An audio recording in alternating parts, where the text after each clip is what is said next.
नमस्कार दोस्तों, मैं हूं आपका दोस्त सुनील देशपांडे। एक बार फिर आप सबका स्वागत करता हूं अपने इस चैनल CHS नॉलेज सेंटर। मैं चाहूँगा कि आज का दिन हमारे लिए बहुत ही अभिमान और गर्व का दिन है। आज हमारे देश ने बनाया हुआ चंद्रयान-3 चंद्रमा पर उसके साउथ पोल पर सक्सेसफुली लैंड हो गया है। हमारे लिए बहुत ही गर्व की बात है। आप सबको बहुत बहुत शुभकामनाएं, समस्त भारतवासियों को शुभकामनाएं। एक बार गर्व से कहिए जय हिंद। दोस्तों, आज की मेरी इस वीडियो का टॉपिक है मैनेजिंग कमेटी में क्रिएट होने वाले कैजुअल वैकेंसी को कैसे फिल किया जाता है। तो दोस्तों, सबसे पहले तो मैं आपको ये बताना चाहूँगा कि अगर आप एक रजिस्टर्ड हाउसिंग सोसाइटी में रहते हैं तो एक बात ध्यान में रखिए कि रजिस्टर्ड कोऑपरेटिव हाउसिंग सोसाइटी में जो मैनेजिंग कमेटी है वो as per election guidelines elected होनी चाहिए।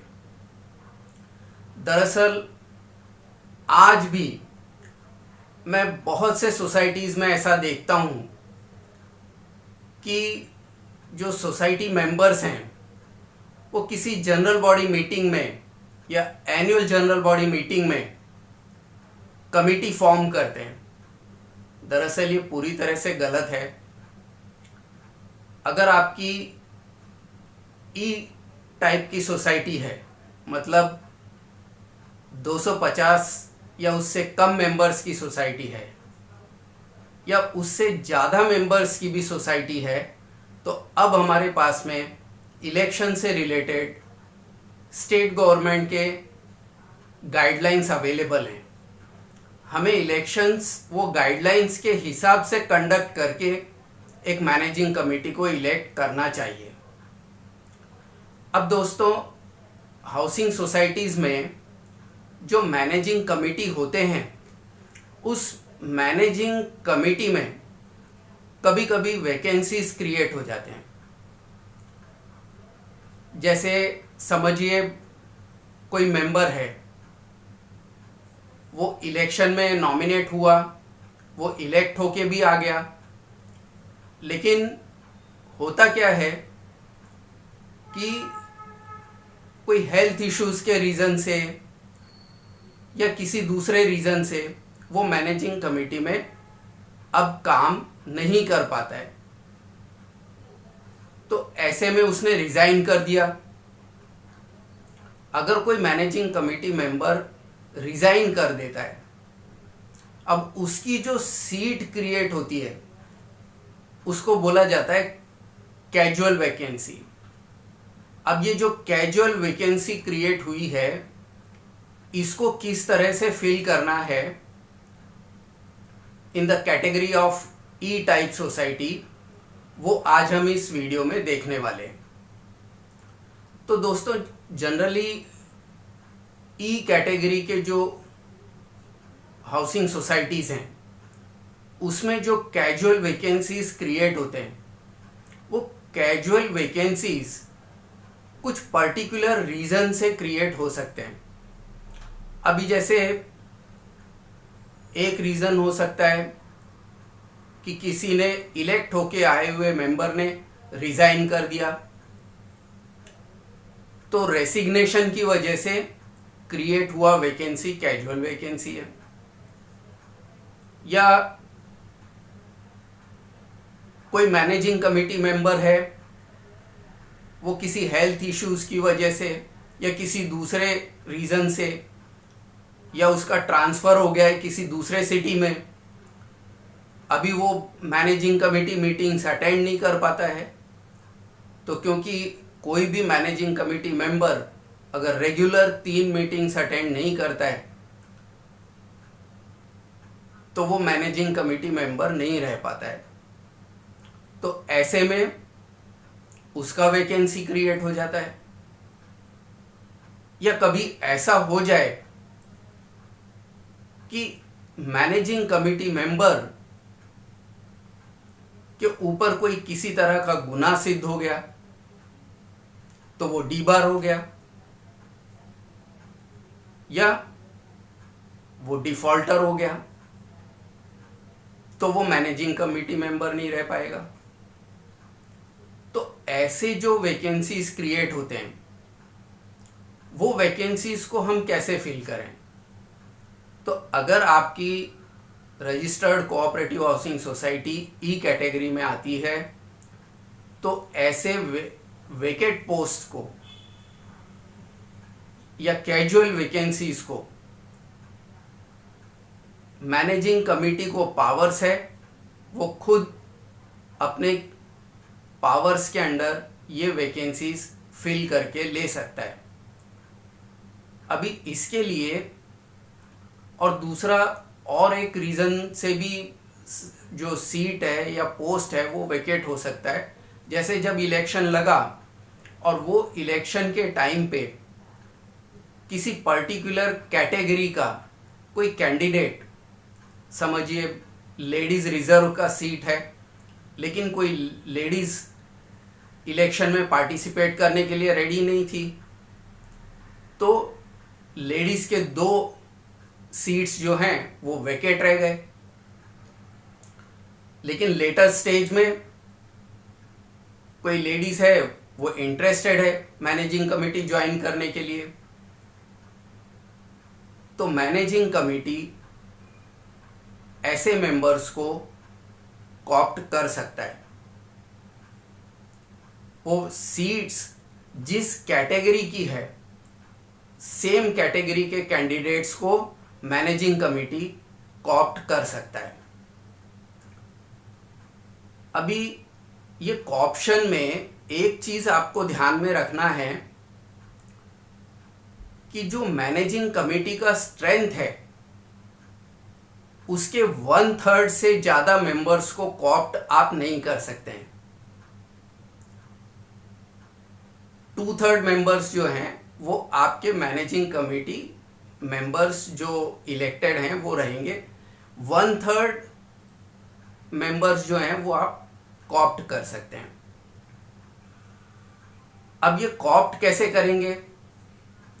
तो देखिए क्या है, इसके बारे में अलग अलग धारणाएं हैं कि उसके लिए आपको रिटर्निंग ऑफिसर अपॉइंट करना पड़ेगा, ऑनरेबल डेप्यूटी रजिस्ट्रार को आपको लेटर देना पड़ेगा, उनसे एक ऑथराइज ऑफिसर लेना पड़ेगा।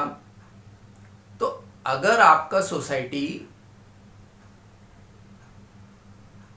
250 मेंबर या उससे कम का है, मतलब ई कैटेगरी का है, तो मैनेजिंग कमेटी अपने पावर्स के अंडर एक ऑप्शन कर सकता है। उसके लिए आप जब ऑप्शन करने वाले हैं तो पहले मैनेजिंग कमेटी मीटिंग में इसके बारे में आप रिजोल्यूशन पास कीजिए कि ये सीट्स जो हैं, ये कैटेगरी के सीट्स हैं, ये सीट्स वेकेट हैं, ये सीट्स हमको कॉप्ट करने हैं। उसके लिए आप पहले एक मैनेजिंग कमेटी में डिसाइड कीजिए, उसके लिए रिजोल्यूशन पास कीजिए। उसके बाद आप जो कॉप्शन करना चाहते हैं, जिस कैटेगरी में कॉप्शन करना चाहते हैं, उसके लिए बाकायदा एक सर्कुलर लगाइए, एक नोटिस लगाइए कि मैनेजिंग कमेटी में ये सीट्स वेकेट हैं और ये सीट्स मैनेजिंग कमेटी फिलअप करना चाहता है। तो जो मेंबर्स इंटरेस्टेड हैं वो नॉमिनेशन फॉर्म भरें, मीन्स वो अप्लाई करें, एप्लीकेशन दें, और वो एप्लीकेशंस मंगाने का आप एक टाइम लिमिट रख दीजिए कि विदिन 7 डेज, विदिन 15 डेज आप एप्लीकेशन दे सकते हैं। उसके बाद एक बार आपका जो एप्लीकेशन रिसीव करने का टाइम पीरियड है वो कंप्लीट हो जाता है, तो जितने भी जिस कैटेगरी के अंदर जो एप्लीकेशंस आपको रिसीव हुए हैं मैनेजिंग कमिटी को, वो एप्लीकेशंस में से मैनेजिंग कमिटी को पावर्स है सिलेक्ट करने का, या अब इसमें कैसा है, मैनेजिंग कमिटी को पावर्स है कि वो आए हुए एप्लीकेशंस में से कैंडिडेट्स को देयर ओन डिस्क्रिशन वो ले सकते हैं किसी भी कैंडिडेट को। तो जिस कैंडिडेट को नहीं लेंगे उसने चैलेंज नहीं करना चाहिए मैनेजिंग कमिटी को कि आपने मुझे क्यों नहीं इलेक्ट किया, मुझे क्यों नहीं सिलेक्ट किया। लेकिन अगर ऐसा भी नहीं है कि चेयरमैन ने सोचा भाई इसको ही लेना है, लेकिन दूसरे मैनेजिंग कमिटी मेंबर्स का बोलना ये है कि नहीं ये दूसरे कैंडिडेट को लेना चाहिए ये कैटेगरी के अंदर, तो ऐसे में मैनेजिंग कमिटी मेंबर्स आपस में उस कैंडिडेट के सिलेक्शन के लिए वोटिंग कर सकते हैं, और जो कैंडिडेट मेजॉरिटी में वोट रिसीव करता है, जिसको मेजॉरिटी में वोट मिलते हैं, उस कैंडिडेट को मैनेजिंग कमिटी कॉप्ट कर सकता है। तो दोस्तों इस तरह से एक बार कॉप्शन हो गया, आप उस कैंडिडेट को इन्फॉर्म कर दीजिए कि आप मैनेजिंग कमिटी में कॉप्ट कर लिए गए हैं इस कैटेगरी के अंडर, और आने वाले मैनेजिंग कमिटी मीटिंग में आप as a managing committee member attend कर सकते हैं। और सेम चीज़ आप अगेन एक सर्कुलर या नोटिस लगा के नोटिस बोर्ड पे मेंबर्स को इन्फॉर्म कर सकते हैं कि सो एंड सो मेंबर हमने कॉप्ट किया है। तो दोस्तों ये था प्रोसीजर कॉप्शन के लिए। मैं आशा करता हूं कि जो प्रोसीजर मैंने बताया है वो आप लोगों को समझ में आया होगा। अगर आपके कुछ डाउट्स हैं तो आप मुझे कमेंट्स में लिख सकते हैं। मैं एक बार फिर आप सबसे प्रार्थना करूंगा कि आप मेरे वीडियोस को अपने नॉन ग्रुप में ज़्यादा से ज़्यादा शेयर करें। Thank you.